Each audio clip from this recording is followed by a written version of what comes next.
Welcome back to the labor market in a nutshell. Let's continue with a detailed look at the roof of the labor market house, the framework conditions.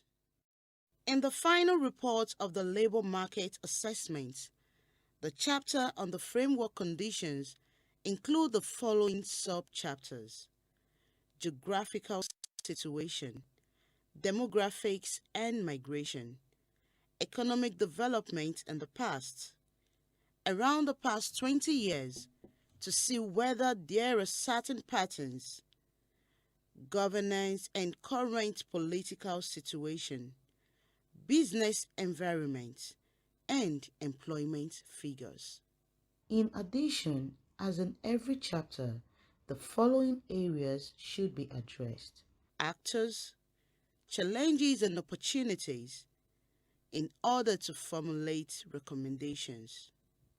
It is important to point out that all information should be with regard to the labor market. It is so easy to get lost. Do you know the story about the man searching a ski under the streetlight? When another man arrives and asks what he is looking for, he explains that he lost a ski. Where, the other man asks, "Well, over there, about 30 meters from here." "Then why are you looking under the street light?" "The light is better here." The street light effect is a type of observational bias that occurs when people only search for something where it is easier to look. So, what does this have to do with the labor market analysis? It is so easy to get overwhelmed by the abundance of information that is available. They all seem so important, but are they? In a labor market assessment, it is essential to focus on information you need to make the reader understand your argument.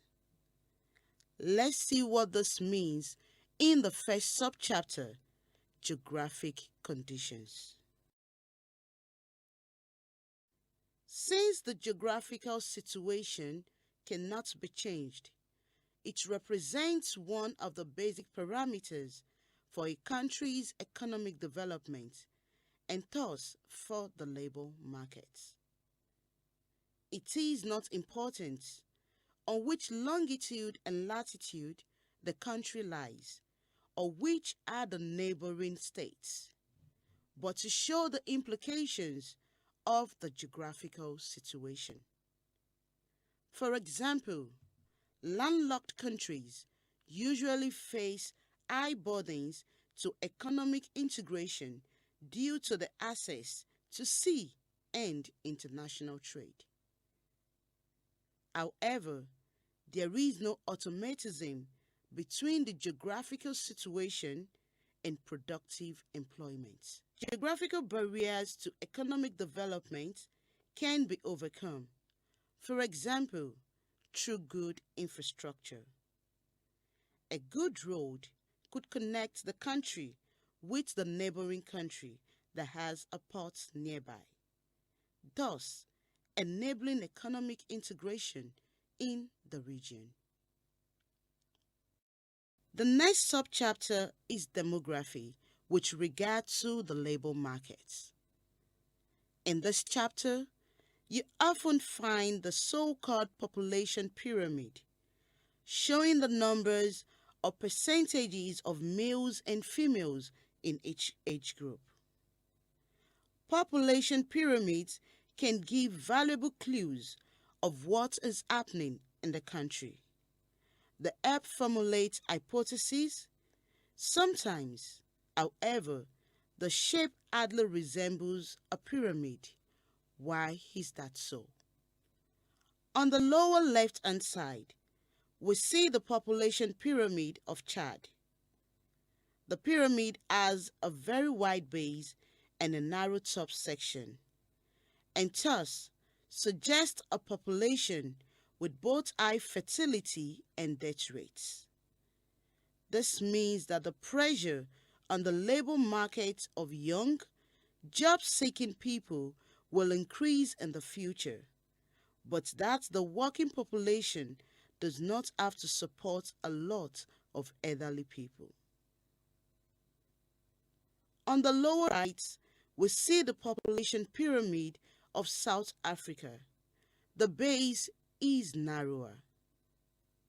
One could presume that the pressure of job-seeking people will be stable. However, the pyramid shows a bulge for the age group of 25 to 39 years. Where does this come from?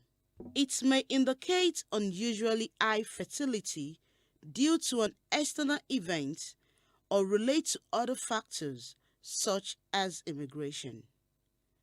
In South Africa, the bulge might be due to the fact that the country hosts a sizable refugee and asylum seeker population. The migration of young adults who bring children with them or soon have children in the area to which they move is likely to swell the number both of adults in the Middle Ages and of children in the receiving country, and they might increase the pressure on the labor markets. In a labor market assessment, it is important not only to present the population pyramid, but also to provide an explanation and outline implications. The purpose of the chapter on the past economic development is to learn more about the overall performance of the economy in the past, around 20 years, and by this, to better understand the current situation in order to make predictions for the future. Economic growth is supposed to be a prerequisite for increasing employment. More employment means that people can spend more money, which in turn leads to economic growth. However, high growth rate of the gross domestic product (GDP) does not necessarily transform to better income prospects and reduced poverty. A good complementary indicator is the Human Development Index, or HDI. It measures development in three areas: health, education, and standard of living. It is the purpose of a labor market assessment to help to identify those factors which in some way hinder positive growth rates to result in better employment and income possibilities. While the focus is on the economic development, it is also important to take into consideration the social and ecological development to assess the overall situation of the country. The political development is discussed in the following sub-chapter. The political situation is another factor for the nation's well-being. It is often summarized under the term governance. It includes the quality of a nation's institutions and the government policy making and policy implementing process. With regard to labor market assessment, governance refers to labor market regulatory policy. Active labor market policy. These are government programs that intervene in the labor market to help the unemployed to find work. They include public employment services, upskilling, and employment subsidies. Passive labor market policy. These are protective policies. They include public expenditures aiming to compensate individuals. For example, in case of wage loss in a period of unemployment. The outer circle refers to a variety of specific policies with regard to the labor market. It is important to distinguish between the jure and de facto economic policy orientation. Despite refined national development strategies and other strategic documents, the reality of economic policy making often deviates decisively from political intentions. Questions to be answered are policies existent? Are they implemented? If not, why? The policy supports the smooth functioning of the labor market. At this point, and without going too much into detail, we would like to recommend the monitoring framework of OECD with regard to the 2005 Convention on the Protection and Promotion of the Diversity of Cultural Expressions. The framework is based on the four goals: support sustainable systems of governance for culture, achieve a balanced flow of cultural goods and services, and increase the mobility of artists and cultural professionals. Integrate culture in sustainable development frameworks, promotes human rights and fundamental freedoms. It analyzes their relation to the Sustainable Development Goals, specifies the areas of monitoring, suggests core indicators as well as actions. A labor market assessment could take this monitoring framework as basis to see in how far indicators are considered and pursued by governance structures.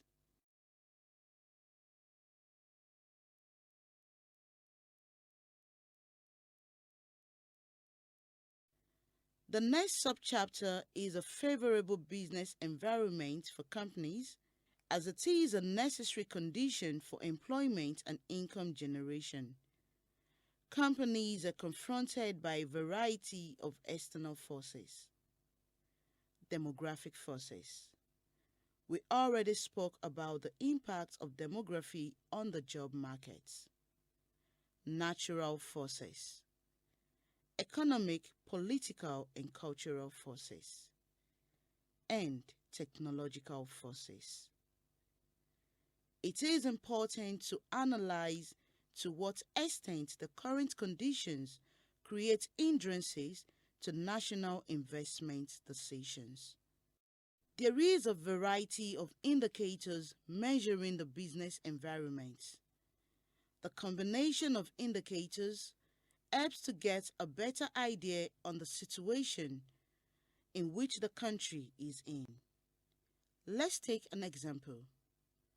The type of build permits issued can be indicators of growth or stagnation in particular segments of the economy.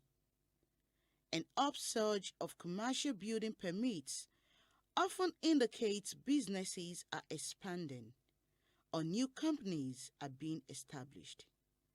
This type of indicator is called a leading indicator because it indicates change before the economy changes. The gross domestic product shows domestic growth rates. It only shows the change at the same time the change actually happens. This is called a coincidence indicator. If you now combine the number of build permits issued with the GDP in that segment of the economy over a short time span, you get a pretty good idea on the current economic development of that segment.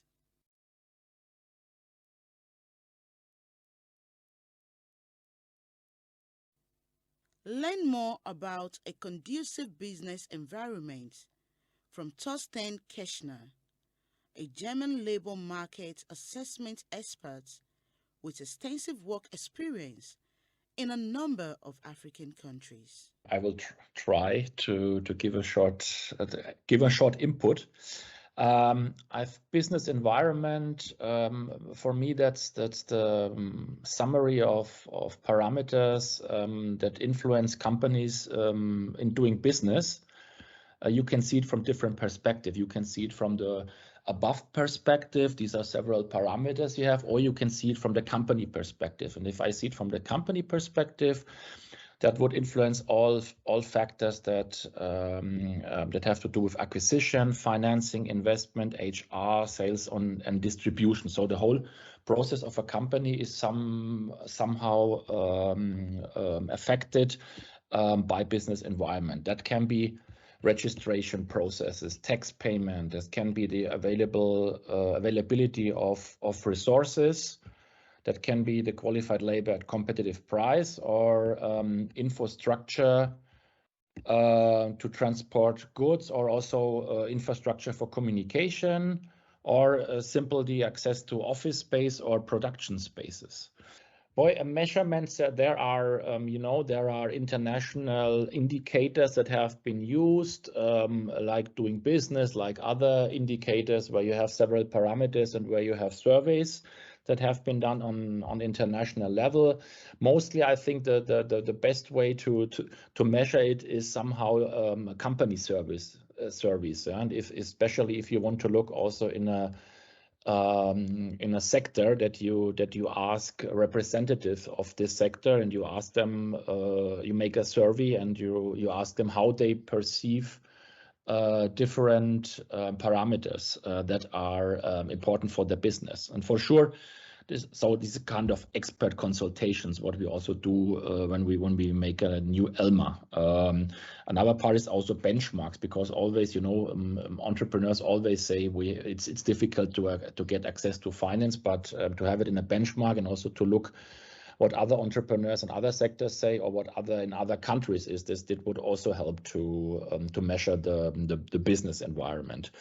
To influence the business environment, I think that's a quite complex task, because here you need a multi-actors approach, because if you have all the parameter that I mentioned before, so that affects ministries, agencies, that can be infrastructure, that can be finance, that can be labor ministry, that for also regional and local government. And the best way to do it, really, if you want to not only work on national level, but also on regional and local level, here you can do something more on a short-term and medium-term perspective, and to work with local, regional and local governments and chambers of commerce, for example, to get also a kind of public-private discussion, and based on this discussion to develop a plan how to improve the business environment on the regional, on a local level. On a national level, it's always a medium and long-term approach where a lot of actors are involved. The following subchapter is on employment, the state of having paid work. It can be wage employment, self-employment, apprenticeship, or other, for example, a contributing family worker. Unemployment, on the other hand, refers to a situation when a person who is actively searching for employment is unable to find work. So someone not actively searching is not unemployed, the person is just not working. In addition, only those persons are considered that are in the working age, which is usually 15 to 64 years old. From this group, only those are considered that are not in education or training. So for a labor market assessment, it is worth analyzing. The unemployed. What is the unemployment rate? How has it changed over time? And the people not in work and not seeking work, why are they in this group? Are better incentives needed?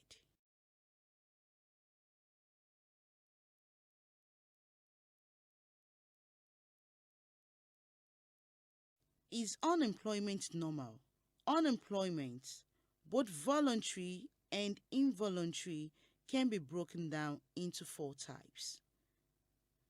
Cyclical unemployment is the variation in the number of unemployed workers over the course of economic upturns and downturns, such as those related to changes in oil prices or the impact of COVID. Unemployment rises during recessionary periods and declines during periods of economic growth. Structural unemployment comes about through a technological change and the structure of the economy in which labor markets operates. Technological changes, such as the replacement of horse-drawn transport by automobiles or the automation of manufacturing, lead to unemployment among workers displaced from jobs that are no longer needed. Retraining these workers can be difficult, costly, and time-consuming, and displaced workers often end up either unemployed for extended periods or leaving the labor force entirely. Frictional unemployment occurs when people voluntarily change jobs within an economy. After a person leaves a company, it naturally takes time to find another job. Similarly, graduates just entering the workforce add to frictional unemployment. This type of unemployment is usually short-lived. It is also the least problematic from an economic standpoint.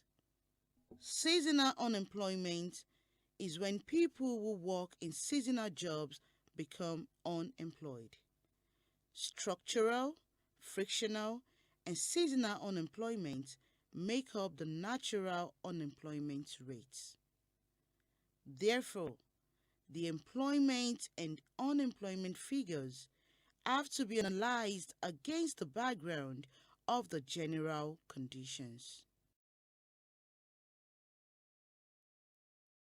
To suggest recommendations, it is easiest to fill in a table with the aspects just discussed: geography, demography and migration, development in the past, governance and political situation, business environment, and employment figures. For each aspect, you define challenges and opportunities. You then think of recommendations to improve the situation and of the actors that should be involved. This schematic approach helps to focus on the main results. At the end, you have a list of recommendations that you can discuss with stakeholders. Let's take an example. With regard to geography, most of the rural countryside have small and poorly integrated inland markets, challenge in brackets, but very fertile land that is good for agriculture, opportunity in brackets. The recommendation could be to conduct a feasibility study on road construction, including costs and expected benefits. The study would be done within the next year, so it is a short-term activity. Or maybe such a study already exists, but the government has not enough funds for the road construction. You could then discuss alternative options. For example, engage the population in the road construction by community work. The construction would be a mid-term activity. Let's take another example, this time regarding the business environment. The challenge is that the investment climate is not conducive. An opportunity would be that the government is willing to reform to support labor-intensive sectors. The recommendation is to first analyze the need for reforms into bracket short-term, and then to launch the reforms into bracket mid-term. These should be discussed with the respective actors, the Ministry of Economic Affairs, but also other ministries and state agencies should be invited, as well as representatives from the private sector. These are very general examples and shall only provide an idea. It is important to remember that the labor market assessment is just a report with suggestions that need to be discussed. The real work starts after the assessments. There is a lot of information available to better understand the framework conditions. For a general understanding on economics, we recommend the standard reference book for students, which is quite complex while easy to read. You can also just read selected chapters only, for example, on the labor market, economic growth, or unemployment. For a detailed understanding on the orange sectors and supporting policies, we suggest the report of UNESCO, Reshaping Policies for Creativity. If you wish to know more about indicators of your country, we encourage you to consult the World Bank data and ILO statistics website. Especially for the country level, they have excellent data and the website are very user-friendly. There is also a number of educational videos on a variety of topics covered that are well done. For example, unemployment and unemployment. Have a look yourself and just follow the recommendations. For example, YouTube. There is much more information on the ASPI website on specific topics relevant for labor market analysis. Check it out with the search function on www.aspi.org.